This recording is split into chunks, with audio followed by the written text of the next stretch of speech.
Hey, what is up, everybody? I am here to give you my review of Breaking Bad that I watched a few minutes ago. I know my hair looks like absolute crap now, doesn't it? I actually wasn't planning on that. This episode is Season 3, Episode 8. It's called ICU, and it came out on May 9th, 2010. The episode starts off with Jesse leaving the hospital. I think he is allowed to leave now. He gets, checked out. And, he actually, has to leave on a wheelchair. And, Jesse, was about to smoke a cigarette, and you have to be, 20 feet away to, be able to smoke it. And so the guy tells him that, and then he's like, why don't you wheel me away, you bitch? Something like that. It was awesome. And then he sees Hank. He gets moved to the hospital, and he's still in critical condition after that gunshot he had with Tuco's cousins. And Jesse's all happy about this. And when Skinny Pete finds him, he sees because his face is still all fucked up from Hank beat the shit out of him. He asks, "You okay, man?" And Jesse's like, "Actually, I'm great," because he's all happy that Hank got beaten the crap out of, which I thought really worked. And then it cuts to the theme song, and then Walter tells Gail that pretty much we're not going to be partners anymore, and Gail doesn't understand. He thought he did something wrong, and he doesn't really understand what he did wrong. And Walter says there's reason, and then Jesse comes in with Gus's friend, and Jesse's kind of acting like a nut, acting like a loser pretty much, and then Gail just leaves, and Walter tells Jesse that you have to learn right now how to use the machines, because we have to make a crap load of meth. I think he said 400 pounds before this week, and Jesse's like, have you been in contact with anyone besides Gail? But he calls him a nerd. And Walter says no. And Jesse says, well, tells him what happened to Hank. So then we see Hank's getting surgery done to him. And Walter shows up. And he gets told what happened. And we see the guy that runs the DEA and Gomez are in there.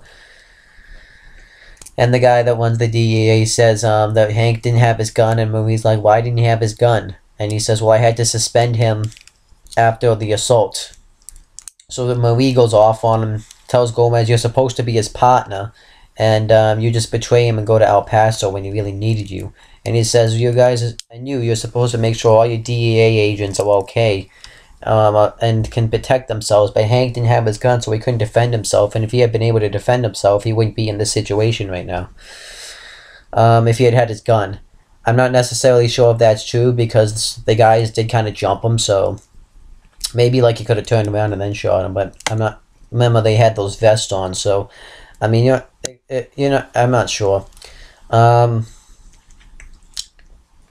then, she tells him to leave, and says no DEA agent can come here. And I think the reason why Marie's acting like this is because she's upset, obviously, because Marie, Skylar, and Walter Jr. were there. And Walter Jr. is actually pretty upset because he kind of looks up to Hank like he's a role model. And she also blames Walter because she said that if he never bought marijuana from Jesse Pinkman, this never would have happened. She also blames the DEA because if they had let Hank arrest Pinkman, this wouldn't have happened.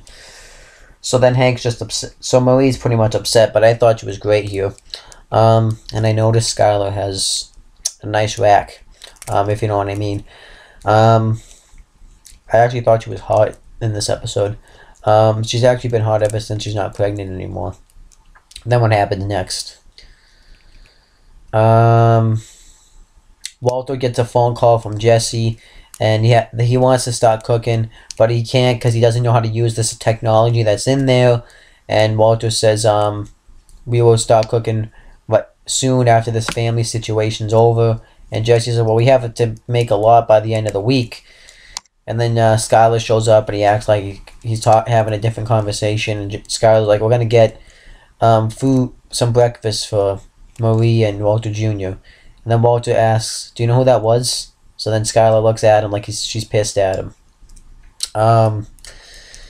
So then they're having breakfast, and Marie's like, look at this fork, it's all filthy. And Walter Jr.'s like, it looks fine, you know, it's just water spots. He says, no, it's filth. It's filth from somebody's germs. I don't know how people survive in here. And Walter says, I survived. And he talks about this story about how he went for his surgery for his cancer. And he said that day they were hitting all the green lights. And he said that I wish we had hit traffic that day because I wanted to spend some time with my family. And he also says, what else he say? He talks about how he had his family by his side, and he remembers being put under and having his brain taken out and all that. And he said that he survived. And he says, and your brother is better than me or something like that, and he'll survive too. So I think that's what she was really worried about, was not just about the fork, but Hank. So then Gus gets a phone call from the guy that is like the leader of those guys that got attacked. And he's wondering why they attacked Hank. He doesn't call him Hank though, but... And he thinks it's weird that they just did that randomly. He thinks that he's been put up to it by somebody else, but Gus acts like he doesn't know anything about it. And then Jesse's mess... Oh, no, that doesn't happen next, actually. And then Walter is going to go out. Well, you find out Hank's doing well. The doctor says he's in recovery mode, so that's a good sign. And then Walter's going to go get some stuff from Marie and Skyler's and Walter Jr.'s houses. And then Gomez goes up, and we see the guy that is one of the guys is still alive from Hank, and he's like on a machine and he has no legs. And he sees Walter and he's going to go kill him. And they have like a little face-to-face kind of thing, but the nurses put him back up and he's like crawling, so it kind of really looked cool. So then Jesse's kind of messing around in the lab, and one of the guy that worked with Gus comes in and says, why isn't there any meth cooking? So then Jess calls him about it, says we have to start cooking. He says, we're going to start cooking soon. What part of waiting don't you understand? And then he asks us about Tuco's cousins, and Jesse gives him the best information that he can, and then Walter hangs up. So I think you can see where that's going. Then what happens next? Walter brings out a book for Walter Jr. called Polo Killing or something like that. It was this meth dealer in the 80s, and they talked about how they killed him, and we find out Hank gave it to him, so that's why Walter Jr. wants to read it all of a sudden. And Walter Jr. also says that what does he say? That they want it, it's not, the book isn't just about the guy, it's about the DEA agents. Well, that's really who it is about.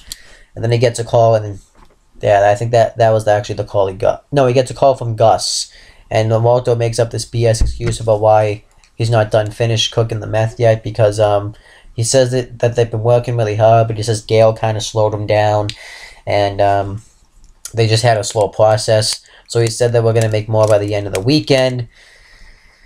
And then he goes to tell Gomez about it. He asks him about Tuco's cousin.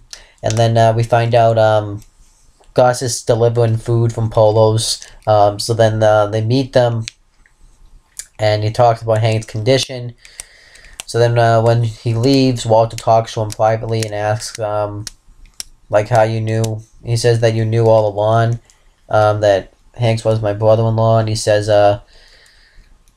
Gus says that that he thinks Hank's a problem, but he thinks that he isn't, and he wants to know if he has any information about Tuco's cousins, but he lies and says that he doesn't. And he says that he's just worried about his family, and he says that his family will be okay. And then Tuco's cousin dies. They try to revive him, but he dies, and all the DEA agents are cheering about it. And then Gus gets a call from the leader, and he knows, he pretty much figures out that Gus put him up to it, and he says that he's gonna get his brother is a police officer, and he's gonna use him to get to the state, to get cross the border, and they're gonna pay him a visit, but then a bunch of some people come up and kill them. We don't see who it is, but I think they work for Gus, because Gus was kind of happy about that, and it's like he knew they were gonna come kill him, and then he breaks his cell phone. So I guess so that way they can't figure out that he was in contact with them, and then Walter, Marie, Skylar, and Walter Jr. told that Hank's well enough for them to go visit them, and then it ends with them going into Hank's room, so that way they can go visit them. And that was the end of the episode. And overall, I thought it was a pretty good episode. I don't know why. Maybe it was just the way my mood was today, but it kind of felt like it was dragging on a little bit. Like it went a little bit too long, and it's the same time, but maybe just because, I don't know, it just kind of felt like it was going long. It went a little long this time. This time when I was watching it. But that's my review of this episode of Breaking Bad. Leave your thoughts on this episode if you want to in the comments. And you can't leave any thoughts about future episodes because I haven't seen them yet. So it's as if I'm watching it live.